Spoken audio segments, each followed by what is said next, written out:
Atención, de este audiolibro animado es una producción intelectual registrada, una obra derivada creada por Audiolibros Prohibidos y a todos los derechos sobre la traducción, narración, caracterización de voces, sincronización labial de animación y composición de audiovisual están reservados internacionalmente.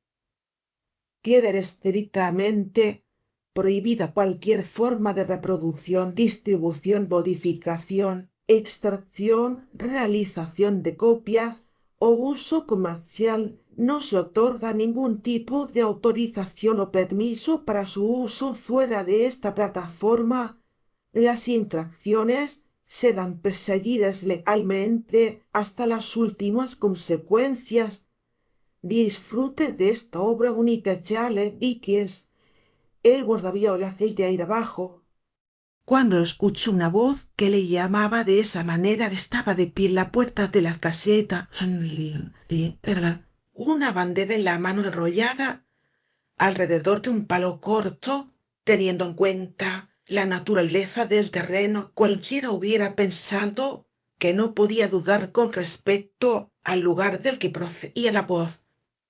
Pero en lugar de mirar hacia arriba, donde estaba yo de pie sobre un empinado desmonte situado justo encima de su cabeza, se dio la vuelta y miró hacia la vía. Había algo especial en la forma en que lo hizo, aunque yo no pudiera captar de qué se trataba exactamente. Lo que sí sé es que fue lo bastante notable como para llamar mi atención, a pesar de que su figura situada debajo de la profunda zanja se encontraba un tanto lejana y ensombrecida, y yo me hallaba muy por encima de él, tan de cara al resplandor de un furioso ocaso que tuve que protegerme los ojos con la mano antes de poder decirlo.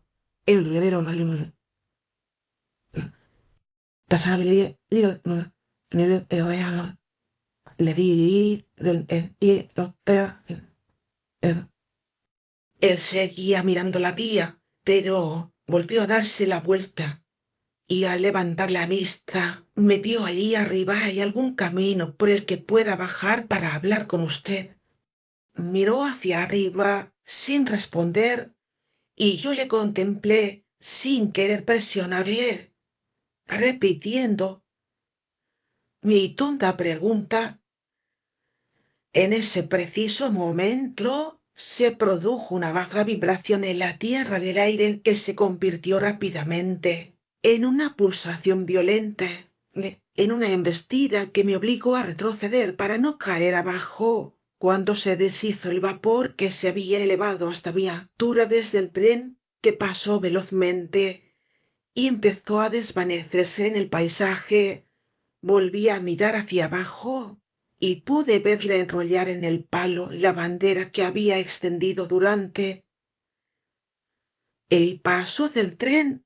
Repetí la pregunta tras una pausa, durante la cual pareció contemplarme con gran atención. Señaló con la bandera enrollada hacia un punto situado a mi nivel, a unos 200 o 300 metros de distancia.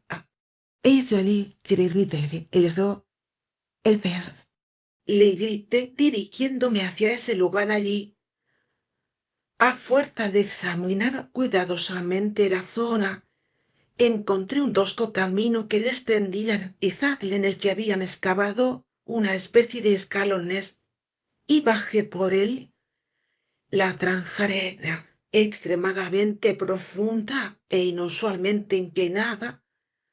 Había sido excavada en una piedra viscosa que se le iba volviendo más rezumante y húmeda conforme bajaba. Por ese motivo el camino se me hizo lo bastante largo para recordar la sensación singular de desgana y de obligación con la que me habían indicado dónde estaba cuando bajé por el camino en zigzag lo suficiente. Vi que estaba de pie entre los raíles por los que acababa de pasar el tren, en actitud de estar aguardando mi aparición. Con la mano izquierda Se tocaba la barbilla y descansaba el codo de ese brazo sobre su mano derecha, cruzada junto al pecho, y todo me pareció tan expectante y vigilante que me detuve un momento, extrañado, reanudé mi avance. Llegué a la altura de la villa y al acercarme más a él vi que era un hombre de tez pálida y pelo oscuro de barba negra y cejas bastante pobladas. Su puesto se encontraba en el lugar más solitario y triste que yo hubiera contemplado nunca. A ambos lados un muro hecho de piedra mellada que goteaba humedad y impedía toda vista salvo la de una franja de cielo por un lado y la perspectiva. Solo era una prolongación curva y aquel calabozo enorme, y la perspectiva por la otra dirección más corta terminaba en una sombría luz rojiza de la entrada, todavía más sombría, de un túnel negro, cuya arquitectura maciza creaba una atmósfera bárbara, deprimente y repulsiva. Era tan escasa la luz del sol que llegaba hasta allí, que producía un olor terroso y letal, y tanto el frío viento que corría por la zanja que le hacía estremecerme como si hubiera abandonado el mundo natural. Me acerqué hasta él lo suficiente para tocarle antes de que se moviera. Ni siquiera entonces apartó su vista de la mía, pero dio un paso atrás y levantó una mano. Le dije que ocupaba un puesto bastante solitario y que había llamado mi atención cuando le vi desde allá arriba. Añadí que suponía que le resultaría raro tener visitantes, pero esperaba no obstante ser bienvenido, que en mí debía haber simplemente un hombre que, habiendo estado toda su vida encerrado en unos límites estrechos y sintiéndose libre, por fin se le había despertado recientemente el interés por las grandes obras. Le hablé en ese sentido, aunque estoy lejos de encontrarme seguro de que fueran esos los términos utilizados, pues aparte de que no se me da muy bien iniciar una conversación, había en aquel hombre algo que me agradaba, intimidaba, y dirigió una curiosísima mirada hacia la luz roja situada cerca de la boca del túnel. Permaneció con la vista fija en ella durante un rato, como si le faltara algo, y después volvió a mirarme. Le pregunté que si la luz formaba parte de sus obligaciones. ¿Acaso no lo sabe? Me respondió en voz baja, punto, contemplando su mirada fija y aquel rostro melancólico. Pasó por mi mente pensamiento monstruoso de que se trataba de un espíritu y no de un hombre. Desde entonces he pensado muchas veces si no habría algún problema en su mente en ese momento. Fui yo el que retrocedió, pero al hacerlo detéte en su mirada miedo latente hacia mí, y con él desapareció mi pensamiento monstruoso. Me está mirando como si me tuviera miedo, le dije, obligándome a sonreír. Él, él haga pensar, él se lo había visto antes, replicó desde agregar, y dije que señaló hacia la luz roja que había estado mirando. Volví a preguntar. Yo respondió afirmativamente, aunque sin emitir sonido alguno, mientras me miraba con intensidad. Buen amigo, ¿qué podía hacer yo de ti?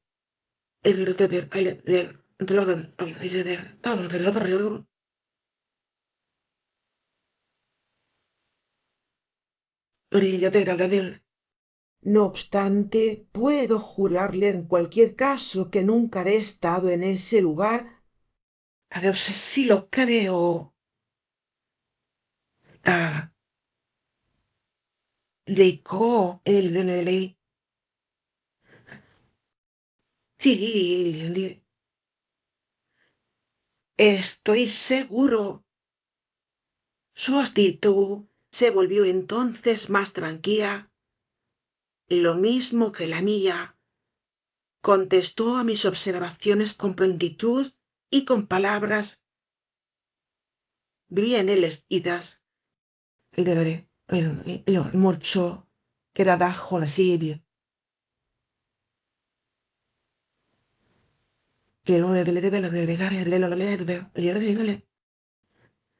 Sí, bueno, era una forma de decirlo. Tenía, desde luego, una gran responsabilidad, pero lo que se requería de él era exactitud y vigilancia, mientras que trabajo de verdad, es decir, trabajo manual, apenas existía. Lo único que tenía que hacer era cambiar la señal, arreglar las luces y girar la manivela de hierro de vez en cuando. Con respecto a las largas y solitarias horas que tan pesadas me parecían a mí, sólo podía decirme que se había adaptado a la rutina de esa vida y se había acostumbrado a ella. Al ir abajo había aprendido una lengua, aunque sólo a leerla, haciéndose alguna idea aproximada de su pronunciación, si es que eso podía.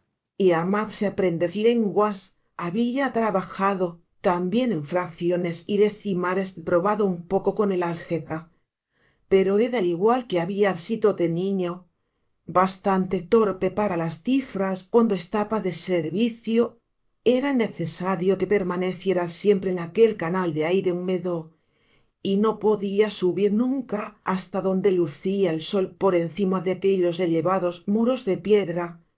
Y no, eso dependía.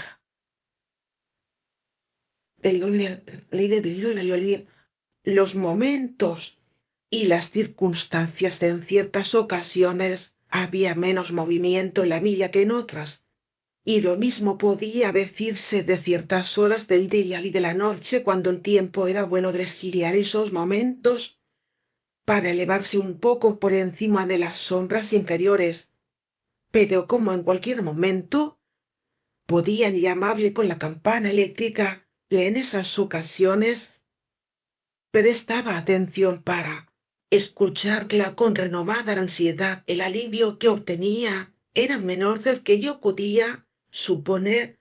Me condujo hasta su caseta, donde había una chimenea, una mesa para un libro oficial en el que tenía que anotar determinadas entradas, un instrumento telegráfico con su dial cristal de agujas y la pequeña campana de la que había hablado al confiarle yo, rogándole que me excusara el comentario que le había parecido muy bien educado, y quizás esperaba decirlo sin ofenderle. Educado por encima de su posición. Observó que no era raro encontrar ejemplos de ligeras incongruencias en ese aspecto dentro de los grandes grupos humanos que había oído que así sucedía en los talleres, en las fuerzas de policía e incluso en el último recurso de los desesperados, el ejército, y que sabía que también sucedía así de mayor o menor medida en cualquier importante estación de ferrocarril. De joven había sido estudiante de filosofía natural, había asistido a conferencias. Si podía yo creerle al verlo sentado en aquella cabaña, pues él apenas podía, pero se había desencadenado, había utilizado mal sus oportunidades y ha caído para no volverse a levantar. De nuevo noté niña, queja alguna. Un espectro él mismo había hecho la cama sobre la que se había acostado, y era ya demasiado tarde para hacer otra todo lo que acabo. El condensar lo explicó de una manera tranquila, partiendo por igual entre el fuego y mi persona unas miradas oscuras y graves de vez en cuando dejaba caer la palabra señor, y especialmente cuando se refería a su juventud, como si me pidiera que entendiera que reivindicaba ser otra cosa que el hombre al que encontré en aquella cabaña en varias ocasiones. Le interrumpió la campanilla y tuvo que leer mensajes y enviar respuestas. En una ocasión tuvo que salir para mostrar una bandera a un tren que pasaba y comunicar algo verbalmente al maquinista. Observe que en el cumplimiento de sus deberes era especialmente exacto y vigilante, interrumpiendo su discurso en una sílaba si era preciso y manteniendo silencio hasta que hubiera cumplido su deber. En resumen, habría considerado que era el hombre que con mayor seguridad podía ejercitar ese cargo, no ser por la circunstancia que en 2 ocasiones, mientras me estaba hablando, perdió el color, volvió el rostro hacia la campanilla cuando ésta no había sonado. Abrió la puerta de la cabaña. Estaba cerrada para que no penetrara la insalubre humedad y miró hacia la luz roja cercana a la boca del túnel. De ambas ocasiones regresó con la actitud inexplicable que ya había observado yo, sin ser capaz de definirla, cuando nos vimos por primera vez desde lejos. Así me hace pensar que he encontrado un hombre feliz, le dije cuando me levantaba para despedirme. Me temo que he de reconocer, se lo dije para impulsarle que siguiera hablando. Creo que solía serlo, replicó con la voz baja con la que me habló por primera vez. Pero me siento atribulado, señor, me siento atribulado. Habría borrado esas palabras de haber podido hacerlo, pero ya estaban dichas y me refería a ellas inmediatamente. Lo leo que lo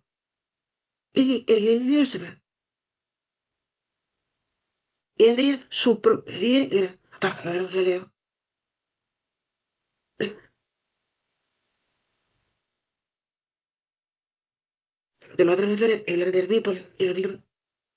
es muy difícil de explicar, señor. Es verdaderamente y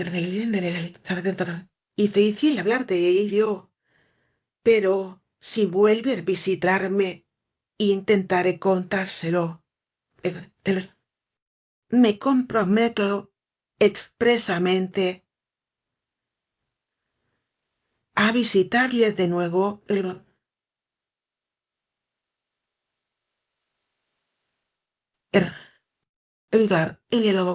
Y hacerlo.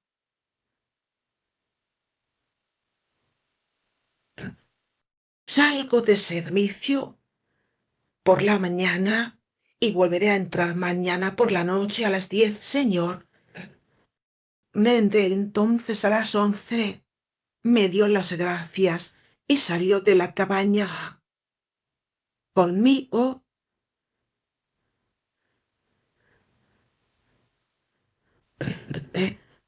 le iluminaré con mi linterna, señor, hasta que haya encontrado el camino de ascenso.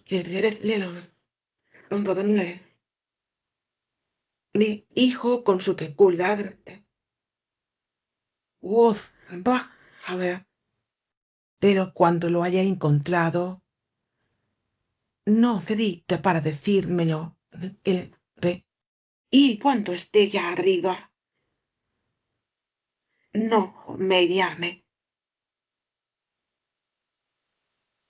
Él, aquella actitud me pareció bastante fría, pero me limité a responderle en un de acuerdo. Y cuando venga mañana por la noche, no me llame.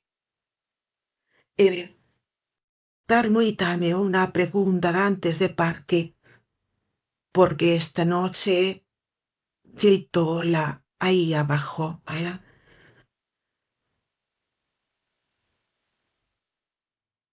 Pero, ¿quién sabe después de yo el verbo? En el sur, en la ciudad, el tarda, el parecido, no algo parecido, señor, exactamente esas mismas palabras las conozco muy bien. Admito que fueran esas mismas palabras, sin duda las dice, porque le vi a usted aquí, abajo, por ningún otro motivo. Y otra razón podría haber tenido.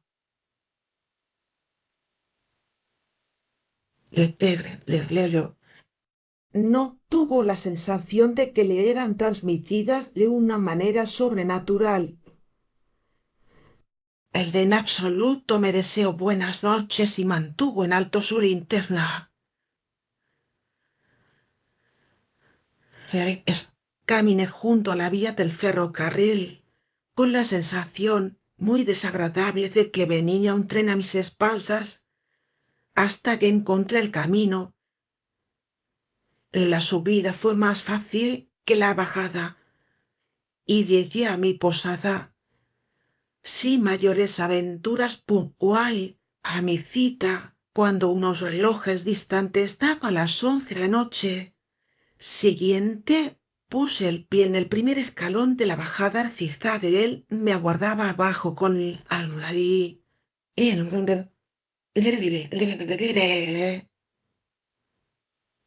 una blanca, en que se ni el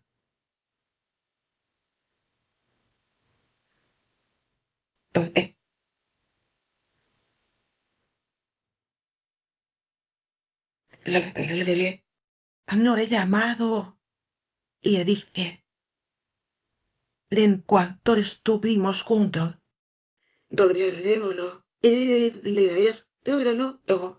Habla, de verdad, el, el,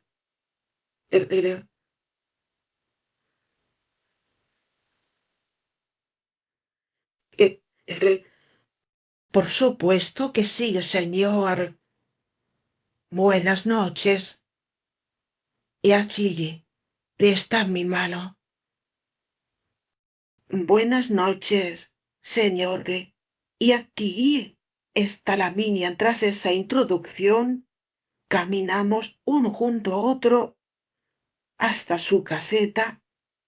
Entramos, cerramos la puerta y nos sentamos junto al fuego. Señor, he decidido que no tenga que preguntarme 2 veces qué es lo que me preocupa. Dijo nada más sentarse, inclinándose hacia adelante y hablándome en un tono que apenas era más elevado que un susurro. Ayer, por la noche, le confundí con otro. Eso es lo que me conturba. Los de tres, Rodol. Ver el punto de ese otro. Era cero. Y se trata de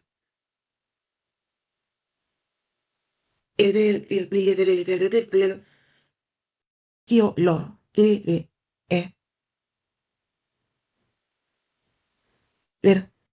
le pareciera. Tampoco sé.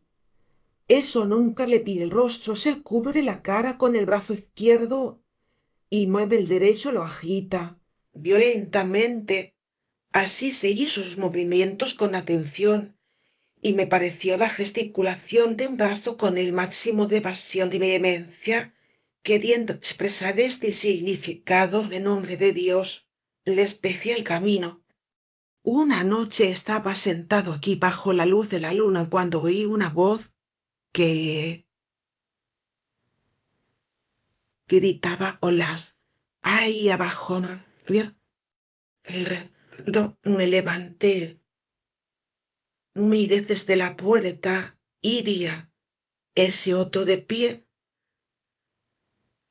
junto a la luz roja que hay cerca del túnel, moviendo el brazo de la manera que le acabo de explicar. La voz parecía áspera, pero sin estridencias, y gritaba cuidado. El, le- lo- do- Cogí la lámpara, puse luz roja y corrí hacia la figura preguntándole que qué pasaba, qué había sucedido, dónde estaba. Ligeramente fuera del túnel. Avancé hasta acercarme tanto que pensé que iba a chocar con la manga de su brazo. Corrí hasta allí y ya había extendido mi mano para apagarle el brazo cuando desapareció el túnel.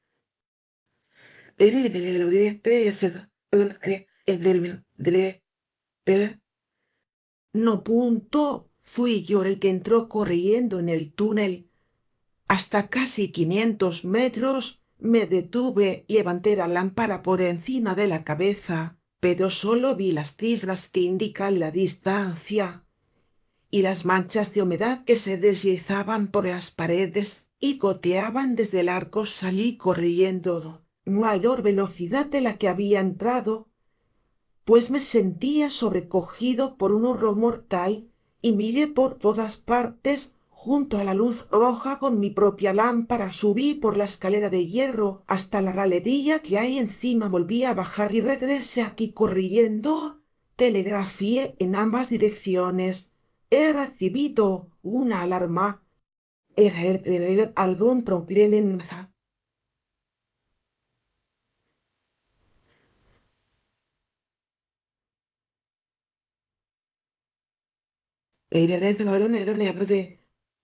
Desde ambas. Y dejó la misma respuesta: todo está bien venciendo.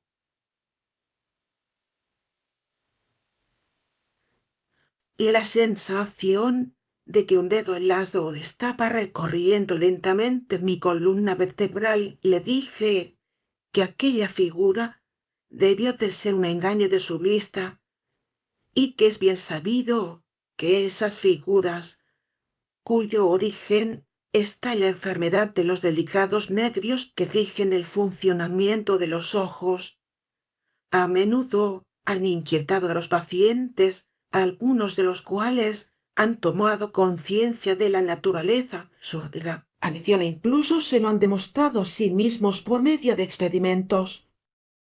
En cuanto a lo del grito imaginario, seguí diciéndole: escuche por un momento el viento en este valle artificial mientras hablamos, en voz tan baja, y el sonido que provocan los cables del telégrafo. Me contestó que todo aquello estaba muy bien después de que hubiéramos estado sentados un tiempo en silencio, escuchando, pero que él debía saber algo sobre el viento y los cables, pues con frecuencia había pasado de lidiar las noches de invierno a solas y vigilante. Añadió que me rogaba que tuviera en cuenta que no había terminado su historia. Le pedí excusas y lentamente tocándome el brazo, añadió de estas palabras: 6 horas después de la aparición sucedió el conocido accidente de esta vía de 10 horas. Más tarde sacaban los muertos y los heridos a través del túnel por el lugar en donde había estado la figura. Me recorrió un desagradable estremecimiento, pero hice los mayores esfuerzos para sobreponerme. Repliqué que no podía negar que se trataba de una coincidencia notable, bien calculada para impresionarme, pero era incuestionable que continuamente se producen notables coincidencias y que deben tenerse en cuenta al tratar temas semejantes, aunque debí, al admitir, a buen seguro, añadí, pues creí ver que iba a oponerme a esa objeción, que los hombres con sentido común no tienen en cuenta. Esas coincidencias, al analizar de manera ordinaria la vida de nuevo, me hizo cortésmente la observación de que no había terminado por segunda vez, y le supliqué que me perdonara por la interrupción. Lílaro, sucedió hace exactamente un año, dijo poniendo de nuevo la mano en mi brazo y mirando por encima de su hombro con ojos huecos. Pasaron 6 o 7 meses y ya me había recuperado de la sorpresa cuando una mañana, al despuntar el día, me encontraba de pie en la puerta, mirando hacia la luz roja y vi de nuevo espectro. Se detuvo ahí y permaneció mirándome fijamente. Toda todo, punto guardaba silencio.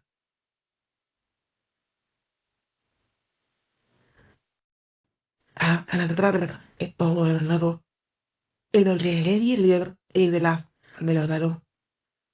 Torro. Terrible de los besos. Alza.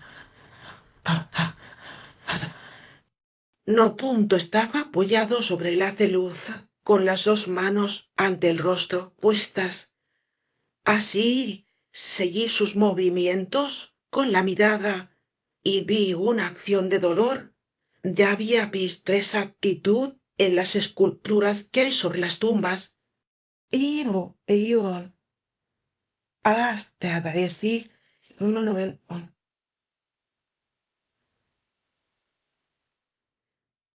entré y me senté en parte para pensar en ello, pero también en parte porque me sentía débil cuando volví a salir. La luz del día lo iluminaba todo. Era el fantasma. Había desaparecido y no pasó nada. La aparición no tuvo consecuencia.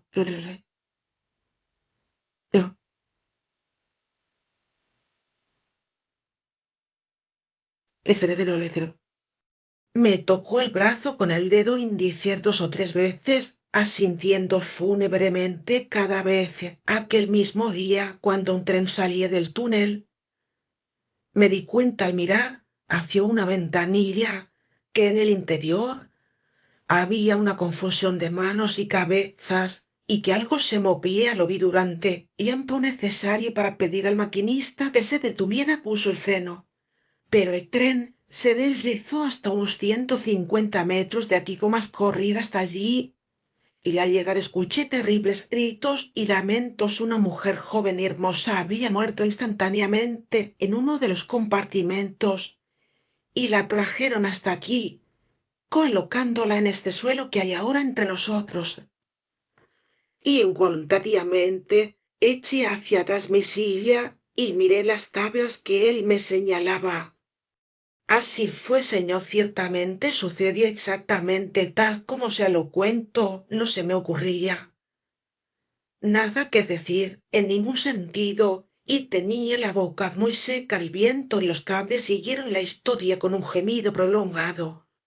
Abriera ahora, señor, siguió diciéndome, medite en ello y juzgue hasta qué punto está conturbada mi mente. El espectro regresó hace una semana. Desde entonces ha aparecido allí una y otra vez sin seguir pauta alguna. El genio de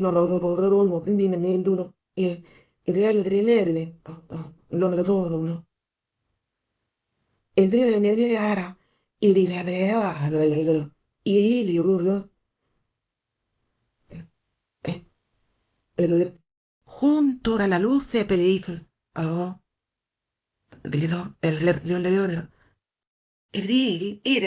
lo que padeciere, hace de él. Pero, repitió el chiquillo, es posible, con mayor pasión y vehemencia, y la misma gesticulación cuyo significado había interpretado como por Dios le espeje en el camino. Y luego siguió hablando.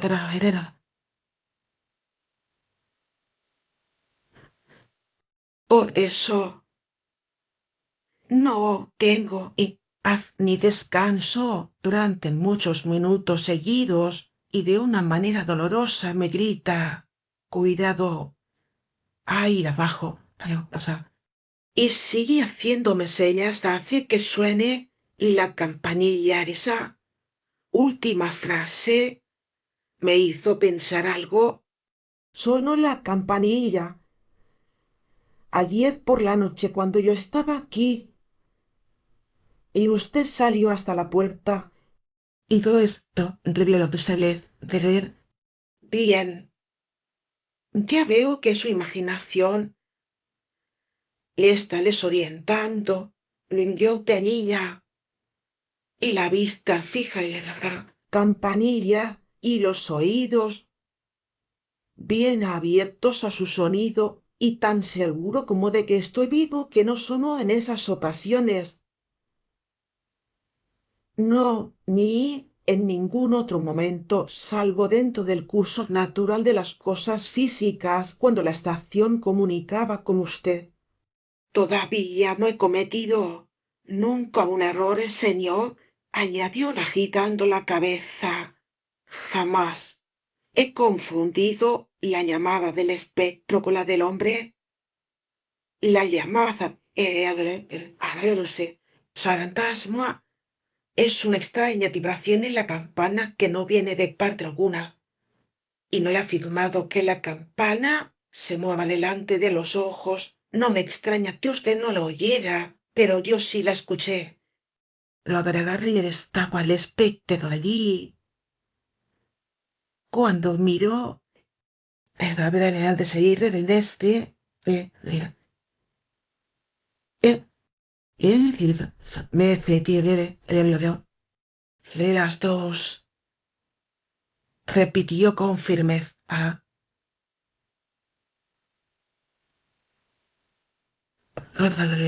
Dentro. Quería venir conmigo hasta la puerta y mirar ahora. Se mordió el labio inferior, como si le agradecer. Yo le había propuesto le desagradara, pero se levantó a abrir la puerta y salí hasta el primer escalón mientras él permanecía en el umbral. Estaba allí la luz de peligro, también la boca tenebrosa del túnel, los altos muros de piedra húmeda de la zanja y por encima las estrellas.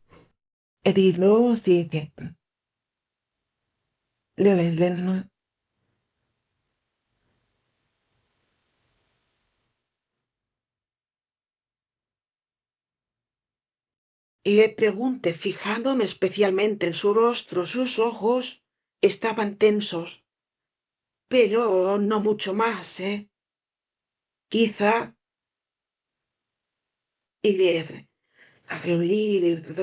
lo que habrían estado los menos de haberlos dirigido ansiosamente hacia ese lugar. No respondió, no de estar allí. ¿Estamos de acuerdo? Repliqué yo. Volvimos a entrar, cerré la puerta y ocupamos nuestros asientos. Me concentré en encontrar el mejor modo de aprovechar aquella ventaja, si así podía llamársele, cuando él reanudó la conversación de una manera casual, como suponiendo que no podía existir entre nosotros ninguna cuestión seria, hasta el punto de que me sentí en la posición más débil Ahora ya habrá entendido plenamente, señor, que lo que me turba de un modo tan terrible es la cuestión de cuál es el significado. El espectro le contesté que no estaba seguro de entenderle plenamente. Flor, a ti y a ti.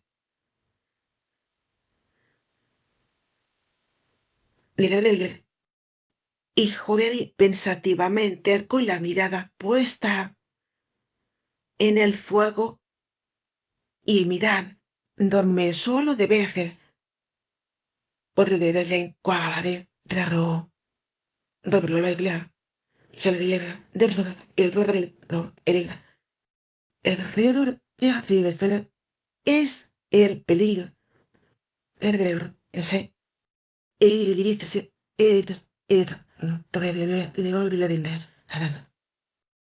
sé que hay peligro en algún lugar de la villa, que va a suceder alguna calamidad terrible.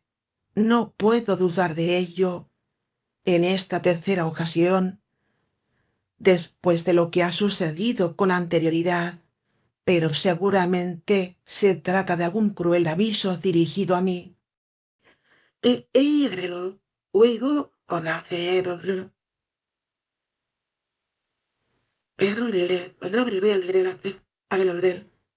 Sacó su pañuelo de bolsillo y se limpió las gotas de sudor que cubrían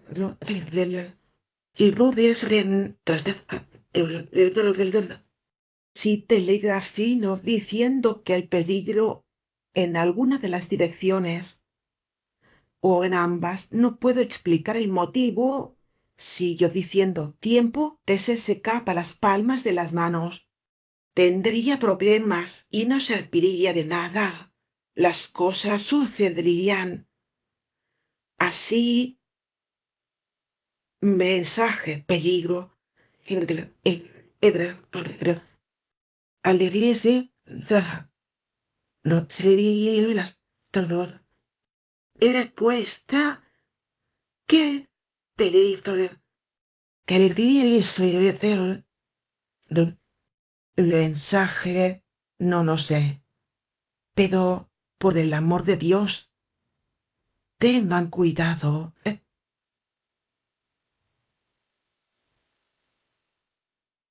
Edad de los Atlili, Leder, Fidel, el de no, orden, el rey de el rol, de la no de la belleza, la serie, bebe, y el ídolo de la cosa podría, el arte, pero sentir una enorme piedad ante su dolor era la tortura mental de un hombre consciente, oprimido más allá de lo que era capaz de soportar por una responsabilidad ininteligible que significaba riesgo para alguna vida. Cuando apareció por primera vez bajo la luz de peligro, siguió diciendo al tiempo que se echaba hacia atrás los cabellos oscuros y se frotaba las sienes con las manos con la agitación del dolor. Enfervecido, ¿por qué no me dijo dónde iba a producirse ese accidente si iba a producirse? ¿Por qué no me dijo cómo podía evitarse si es que podía evitarse? Cuando en la segunda ocasión ocultó el rostro, ¿por qué en lugar de hacer eso no me dijo que ella iba a morir y que les dejáramos llevarla a casa?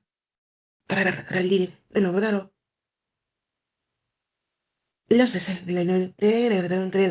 y el inferior y no lo agarrarme lo del número en ocasiones solo vino para mostrarme que sus advertencias eran ciertas y prepararme así para la tercera. ¿Por qué no me advierte ahora claramente? El Señor me ayude. Solo soy un pobre guardavías en este puesto solitario. ¿Por qué no advierte a alguien que pueda ser creído y tenga capacidad de actuar?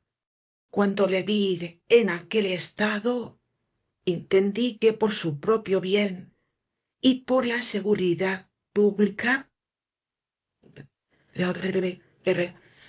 estaba obligado por el momento a tranquilizarle. Por ello, dejando a un lado toda cuestión de realidad o irrealidad que hubiera entre nosotros, le manifesté que cualquiera que cumpliera plenamente con su deber tenía que hacerlo bien por fuerza, y que él al menos tenía el consuelo de que entendía cuál era su deber, aunque no pudiera entender aquellas confusas apariciones.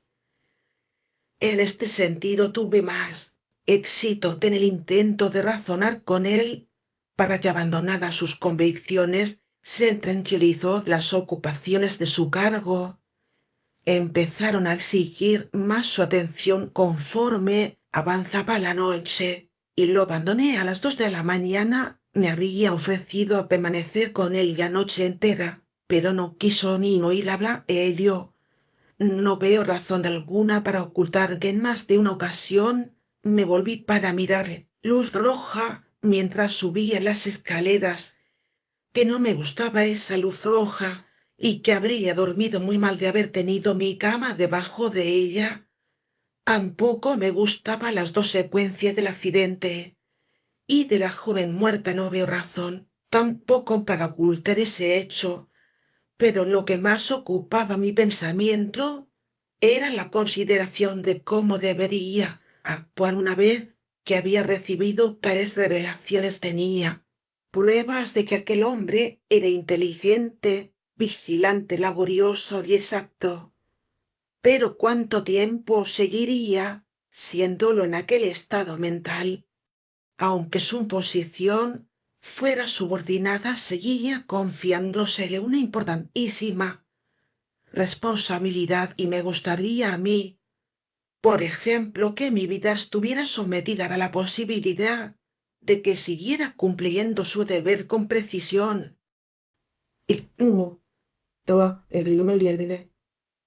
Esa de superar la sensación.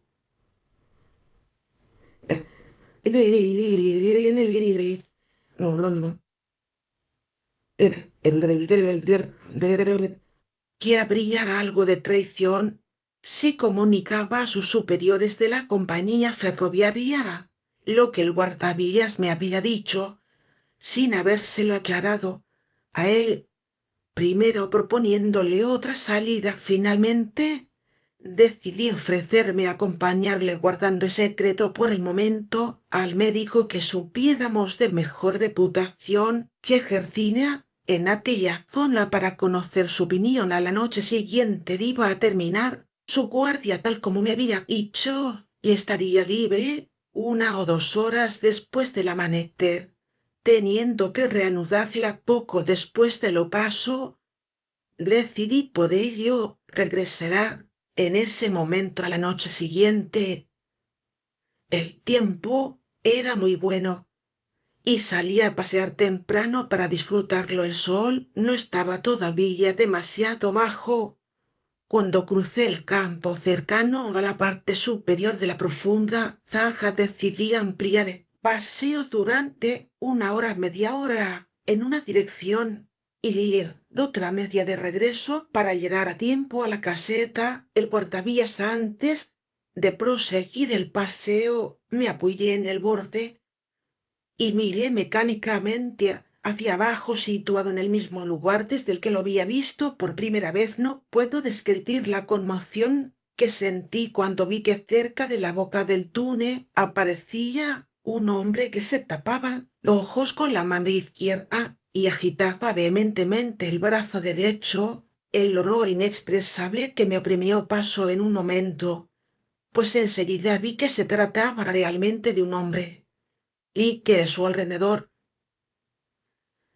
Había un pequeño grupo de personas a escasa distancia, a las que el primero estaba haciendo aquel gesto. Todavía no se había encendido la luz de pellido junto al palo que la sujetaba. Había como una cabaña pequeña y baja que no había visto antes, hecha con soportes de madera y lienzo encerado. No era más grande que una cama, con una sensación irresistible de que algo iba mal, acusándome y reprochándome por un momento que había cometido una acción fatal al dejar solo allí a aquel hombre sin enviar a nadie que vigilara o corrigiera lo que él hacía. Bajé por la escalera toda y de la que toda la vez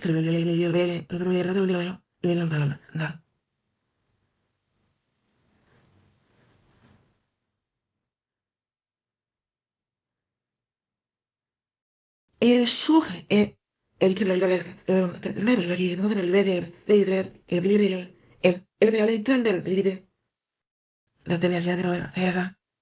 le pregunté a los hombres Iridia murió esta mañana, señor. No será el hombre que vivía en esa caseta. El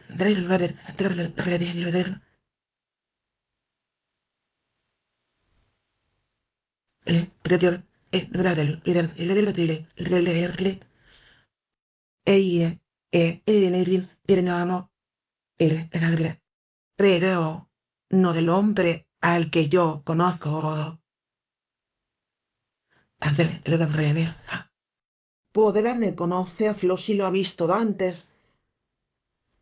Señor, dijo el hombre que hablaba en nombre de los demás, quitándose con solemnidad el sombrero y levantando un extremo del lienzo, pues su rostro entero.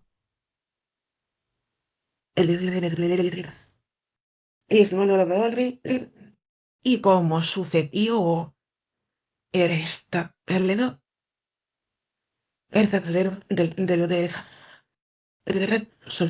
pregunté, cambiando mi mirada de uno a otro mientras volvía a cubrirlo. No,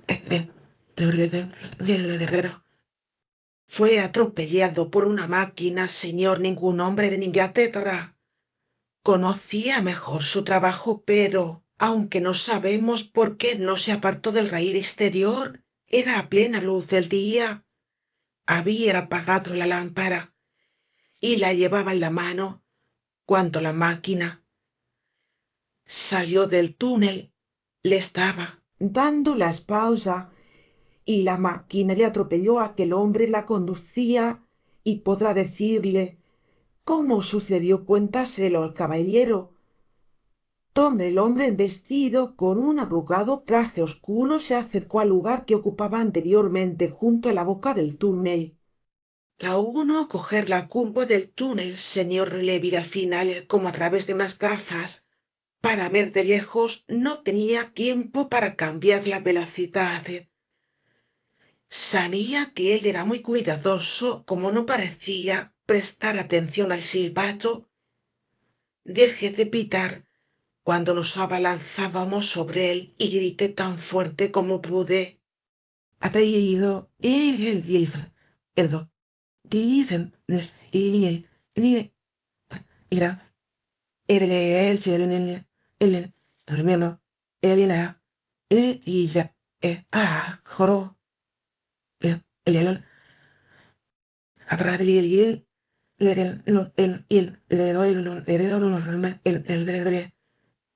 por dielo después del camino me le sobreseís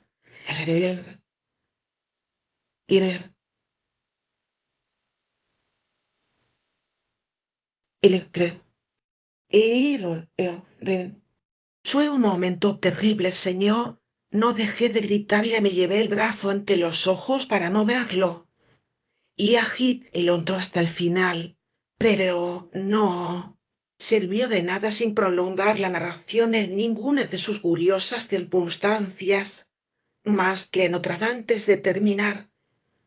Debo, sin embargo, señalar la coincidencia de que la advertencia del conductor de la máquina no sólo incluía las palabras que el desafortunado guardavillas me había repetido que le acosaban, sino también las palabras que yo mismo, no sólo él, había asociado eso en mi propia mente a los gestos que el guardavillas había imitado. Atención, este audiolibro animado es una producción intelectual registrada en una obra derivada creada por Audiolibros Prohibidos. Ya todos los derechos sobre la traducción, narración, caracterización de voz, sincronización de labial, animación y composición audiovisual están reservados internacionalmente.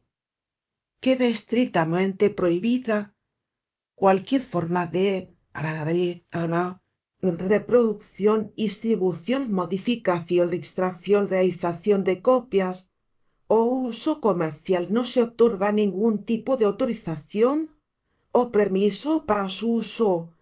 Fuera de esta plataforma, las infracciones serán perseguidas legalmente hasta las últimas consecuencias. Disfrute de esta obra única